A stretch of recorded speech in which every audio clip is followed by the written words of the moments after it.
ዲቪ 2027 እንግዲህ በቅርቡ ይጀምራል ተብሎ እየተጠበቀ ነው ያለው። ብዙዎቻችሁ እንደምታውቁት ዲቪ 2027 $1 ክፍያ ስላለው ብቻ ብዙዎቹ ሰዎች የማይሞሉ መሆኑ ይታወቃል።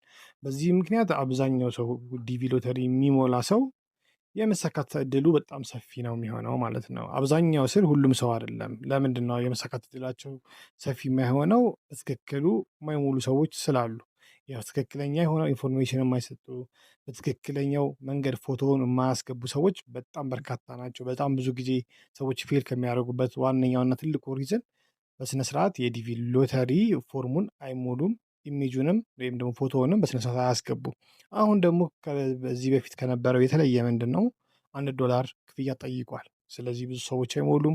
እንዴት አድርጋችሁ እንደምትከፍሉ፣ እንዴት አድርገን አፕላይ እንደምናደርግ ሙሉ ፕሮሰሱን በዚህ ቻናል ምናይ ይሆናል ማለት ነው። ስለዚህ ይህንን የቲክቶክ አካውንት በደንብ ለብዙዎች እንዲደርስ ሼር አድርጉ እና ደግሞ ጊቫዌይም ይኖረናል ለተወሰኑ ሰዎች በነፃ እኛ ራሳችን ክፍያውን $1 ክፍያ የምንከፍል ይሆናል።